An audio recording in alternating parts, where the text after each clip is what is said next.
चटर्की TV news Marathi मध्ये सर्वांचे सहर्ष स्वागत। पाहूया आजच्या ठळक घडामोडी। माननीय मल्लिकार्जुन खड़गे जी, अभी मैं उस नेता को आमंत्रित करने जा रही हूं जिसने अपनी अनंत ऊर्जा से समाज के प्रत्येक तबके के प्रति मित्र भाव और भारत को जानने में अपनी दीवानगी में एक तूफान खड़ा कर दिया। यह एक ऐसे व्यक्ति है जो अपनी आलोचना के प्रति निरपेक्ष रहे। मैं आमंत्रित करती हूं माननीय राहुल गांधी जी को, लोकसभा नेता विपक्ष, देश के युवाओं के आशा के केंद्र। खड़गे जी, शरद पवार जी, रमेश चेन्निथाला जी, नाना पटोले जी, थोराट जी, वडेट्टीवार जी, सतेज बंटी पाटिल जी, विशाल पाटिल जी, विश्वजीत कदम जी, स्टेज पे सीनियर वरिष्ठ नेता, कांग्रेस पार्टी के और गठबंधन के नेता, भाइयों और बहनों, कांग्रेस पार्टी के हमारे बब्बर शेर कार्यकर्ताओं,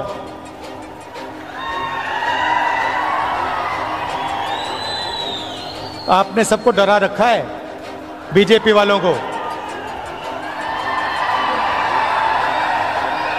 और प्रेस के हमारे मित्रों,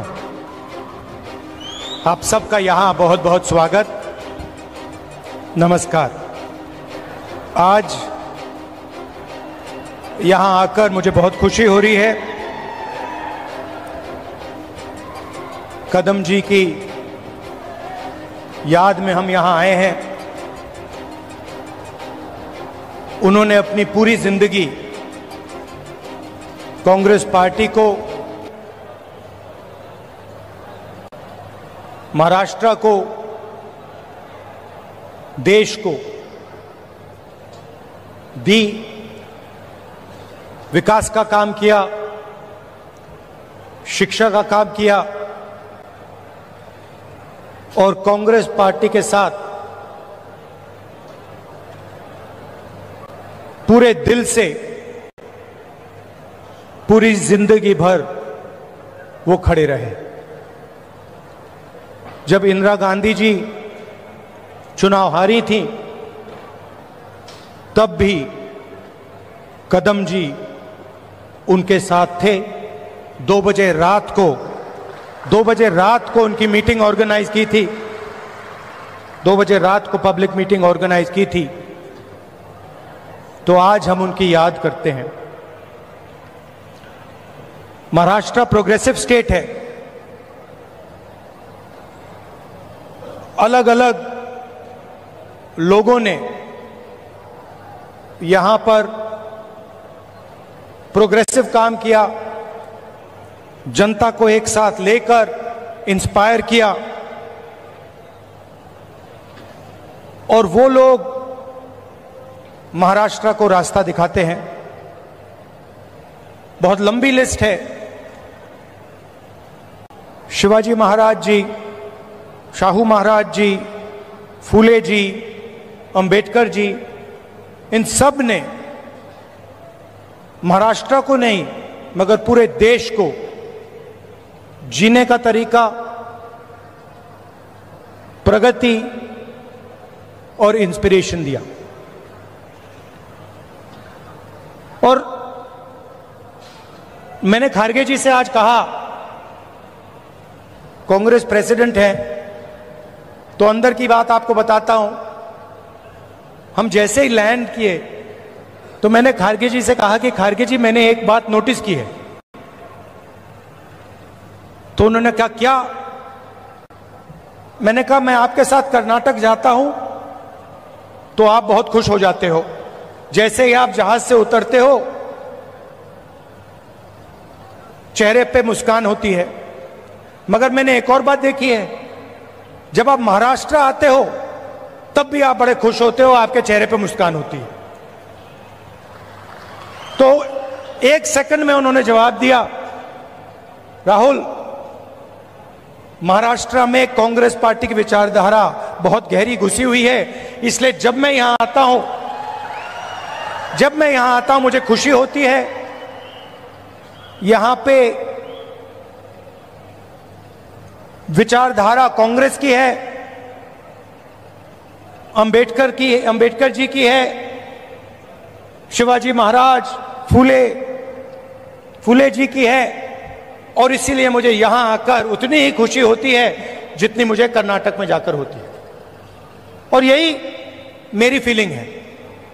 जब भी मैं महाराष्ट्र आता हूं मुझे लगता है कि ये जो प्रदेश है हमारी विचारधारा का गढ़ है, फाउंडेशन है, और आप लोगों के डीएनए में हमारी विचारधारा है। और लड़ाई विचारधारा की है। जो आप हिंदुस्तान में देख रहे हैं ये सिर्फ पॉलिटिक्स नहीं है। पहले पॉलिटिक्स चलती थी, राजनीति चलती थी। आज हिंदुस्तान में आइडियोलॉजिकल लड़ाई चल रही है, विचारधारा का युद्ध चल रहा है। और एक तरफ कांग्रेस पार्टी और ये सब महापुरुष, और दूसरी तरफ बीजेपी। हम सोशल प्रोग्रेस चाहते हैं, हम सबको जोड़कर एक साथ आगे ले जाना चाहते हैं, और वो चाहते हैं कि चुने हुए लोगों को हिंदुस्तान का पूरा फायदा मिले, दलित दलित रहे, पिछड़े लोग पिछड़े रहें, आदिवासी आदिवासी रहें, और जो जात का ढांचा है वो वैसा का वैसा रहे। ये हम दोनों के बीच में लड़ाई है, और ये आपको पूरे देश में दिखेगी। वो नफरत फैलाते हैं, हिंसा फैलाते हैं,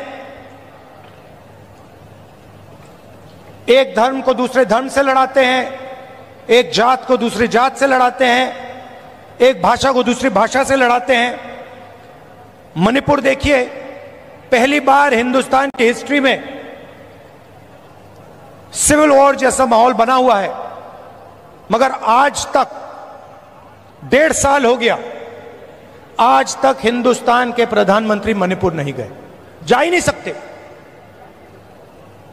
क्योंकि वहां पे बीजेपी के लोगों ने आग लगाई। तो ये लड़ाई चल रही है। भारत जोड़ो यात्रा में कन्याकुमारी से हम कश्मीर चले। लोग कहते हैं कि राहुल गांधी कन्याकुमारी से कश्मीर चला। नहीं, मैं अकेला नहीं चला था, लाखों लोग हमारे साथ कन्याकुमारी से कश्मीर चले थे। महाराष्ट्र में, केरल, तेलंगाना, उत्तर प्रदेश, मध्य प्रदेश, हर प्रदेश के लोग चले थे, और एक लक्ष्य था जो एक लाइन में हमने कह दिया, नफरत के बाजार में मोहब्बत की दुकान खोलनी। हमें नफरत की राजनीति नहीं चाहिए, नफरत का हिंदुस्तान नहीं चाहिए, हमें मोहब्बत की राजनीति चाहिए, मोहब्बत का हिंदुस्तान चाहिए। हम भाईचारा देखना चाहते हैं, हम एक दूसरे की इज्जत करना चाहते हैं। यह फर्क है। आप देखिए, देश के कोने कोने में ये लोग नफरत फैलाते हैं, और ये नई चीज नहीं है, ये सदियों से कर रहे हैं। और ये विचारधारा की लड़ाई भी पुरानी है। आज ये लड़ाई कांग्रेस पार्टी और बीजेपी के बीच में है। इससे पहले यही लड़ाई फूले जी ने लड़ी, यही लड़ाई शिवाजी महाराज ने लड़ी। विचारधारा उनकी और हमारी मिलती है। उनकी विचारधारा में और कांग्रेस पार्टी की विचारधारा में कोई फर्क नहीं। चाहे वो अंबेडकर जी हों, शाहू जी महाराज हों, शिवाजी महाराज हों, फूले जी हों, अगर आप उनको पढ़ें, उनके आइडियाज को देखें, समझें, तो आपको पता लगेगा कि फूले जी के आइडियाज, अंबेडकर जी के आइडियाज, शिवाजी महाराज के आइडियाज हमारे कॉन्स्टिट्यूशन में आज है। और चुनाव में हमने साफ कह दिया कि लड़ाई विचारधारा की है। बीजेपी के लोग हिंदुस्तान के संविधान को खत्म करना चाहते हैं। सीधी सी बात है, आप देख लीजिए, जहां भी ये अपने लोग डाल सकते हैं वहां ये अपने लोग डाल देते हैं। चाहे वो इलेक्शन कमीशन हो, चाहे वो शिक्षा के इंस्टीट्यूशंस हो, लीगल सिस्टम हो, ब्यूरोक्रेसी हो, ये मेरिट नहीं देखते हैं। आज हिंदुस्तान में इनकी आंखों में एक ही तरीका का मेरिट है। अगर आप आरएसएस के हो तो मेरिट है, अगर आरएसएस के नहीं हो तो आपके लिए इन संस्थाओं में कोई जगह नहीं। और हर रोज ये कॉन्स्टिट्यूशन पर आक्रमण करते रहते हैं, कोई ना कोई नया तरीका ये निकालते रहते हैं। हमने जाति जनगणना की बात की, हमने कहा कि देखिए, देश में पता लगाना है कि किसकी कितनी आबादी है और किसका कितना हक बनता है।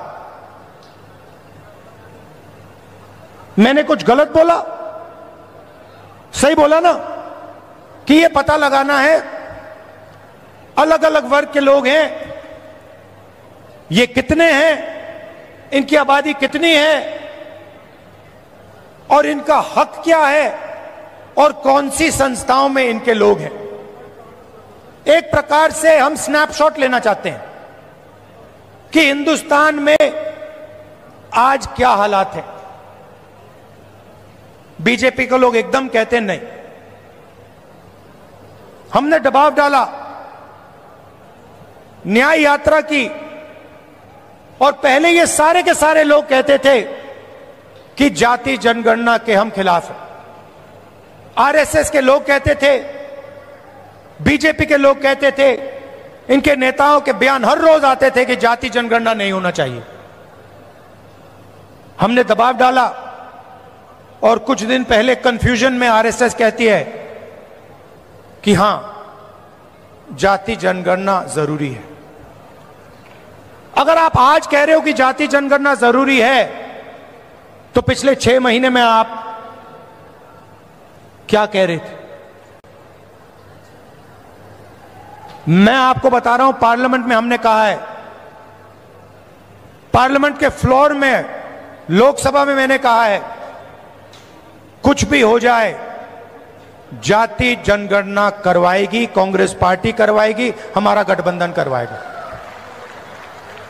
क्योंकि हम जानना चाहते हैं, हम देश की सच्चाई समझना चाहते हैं। इस देश के धन का फायदा किसको हो रहा है, कौन से वर्ग को हो रहा है, किसको नहीं हो रहा है, यह हम जानना चाहते हैं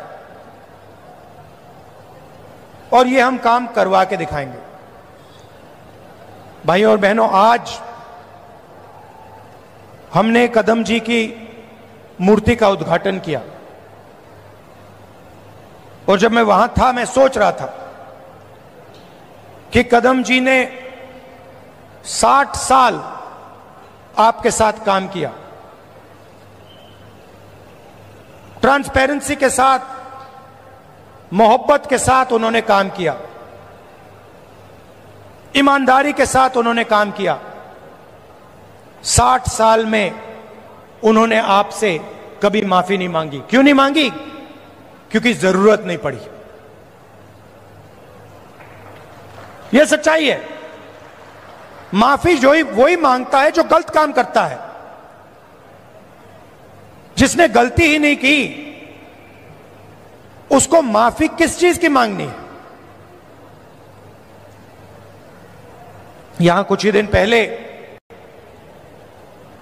शिवाजी महाराज की मूर्ति बनाई गई। और मैंने अखबार में पढ़ा कि प्रधानमंत्री ने कहा मैं शिवाजी महाराज से माफी मांगता हूं। अब मैं ये समझना चाहता हूं प्रधानमंत्री जी ने किस कारण माफी मांगी। अलग अलग कारण हो सकते हैं। पहला कारण हो सकता है कि ये जो मूर्ति थी इसका कॉन्ट्रैक्ट आरएसएस के एक व्यक्ति को दी गई। पहला कारण यह हो सकता है। शायद प्रधानमंत्री जी कह रहे हैं कि नहीं, मैंने गलती की, मुझे ये कॉन्ट्रैक्ट आरएसएस के व्यक्ति को नहीं देनी थी, ये मुझे कॉन्ट्रैक्ट मेरिट पे देना था। शायद वो गलती हो सकती है। दूसरी गलती हो सकती है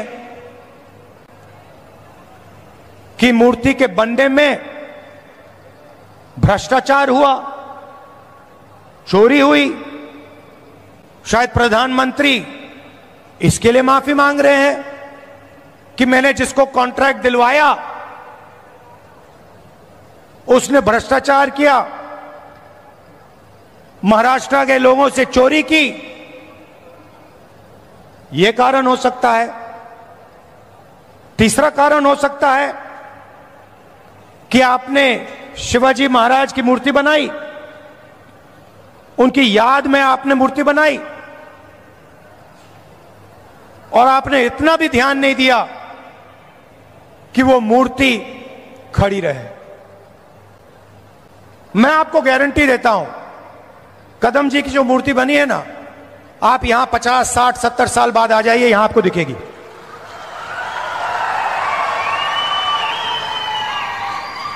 और शायद सबसे बड़े महापुरुष शिवाजी महाराज जी की मूर्ति बनती है और कुछ ही दिनों में भ्रष्टाचार के कारण, गलत व्यक्ति को कॉन्ट्रैक्ट देने के कारण वो मूर्ति गिर जाती है।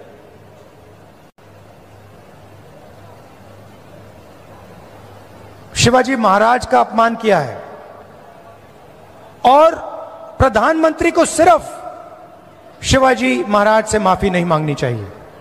अगर माफी मांग रहे हैं तो महाराष्ट्र के हर व्यक्ति से माफी मांगनी चाहिए। और प्रधानमंत्री जी को यह भी समझाना चाहिए कि आप सिर्फ 2 लोगों की सरकार क्यों चलाते हो। जहां भी हम देखते हैं बड़े से बड़े कॉन्ट्रैक्ट अदानी और अंबानी जी को मिलते हैं। मैंने पार्लियामेंट में भाषण दिया। पार्लियामेंट में किसी का नाम लिया जा सकता है, मगर पहली बार मुझे कहा गया कि पार्लियामेंट हाउस में अपने भाषण में मैं अदानी और अंबानी का नाम नहीं ले सकता हूं। तो फिर मैंने कहा ठीक है भैया, आप चाहते हो कि मैं ना लूं, मुझे कुछ ना कुछ तो कहना पड़ेगा। अगर अंबानी अदानी नहीं चाहते हैं तो मैं कुछ और कह देता हूं। तो मैंने उनका नया नाम बनाया है A1 और A2। पूरा का पूरा काम A1 और A2 का हो रहा है। प्रधानमंत्री जी ने इसके लिए माफी किसी से नहीं मांगी।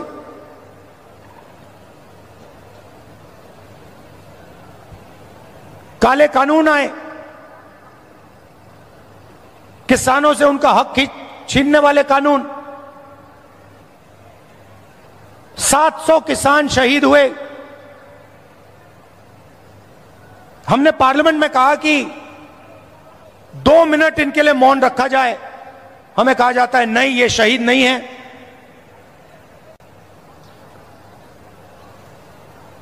दो लोगों को फायदा पहुंचाने के लिए हिंदुस्तान के सारे स्मॉल और मीडियम बिजनेसेस को खत्म कर दिया।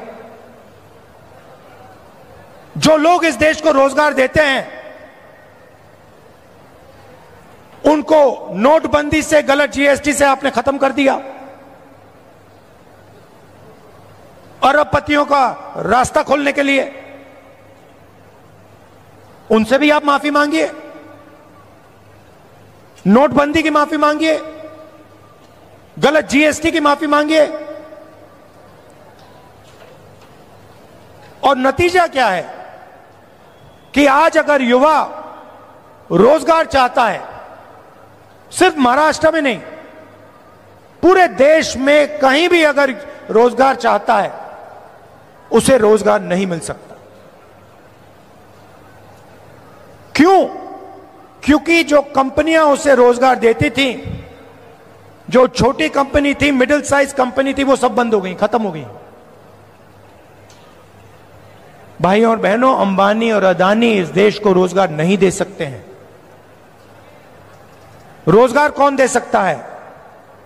रोजगार छोटे बिजनेस वाले दे सकते हैं, रोजगार मीडियम साइज बिजनेस वाले दे सकते हैं, जो छोटी फैक्ट्रियां चलाते हैं, मिडिल साइज फैक्ट्रियां चलाते हैं, जो चीजें बनाते हैं, ये लोग दे सकते हैं।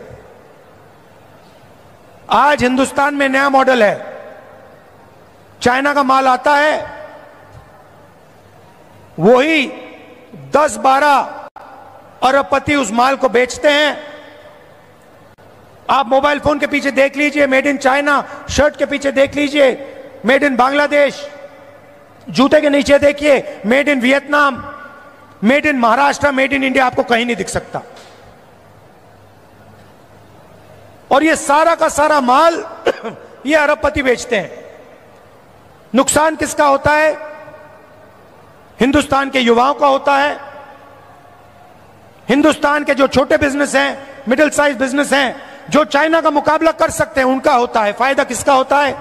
नरेंद्र मोदी जी की मार्केटिंग होती है, अदानी और अंबानी जी का फायदा होता है। और दो हिंदुस्तान बन रहे हैं, एक अरबपतियों का, उसमें 20-25 लोग हैं, और दूसरा मजदूरों का, किसानों का, बेरोजगार युवाओं का।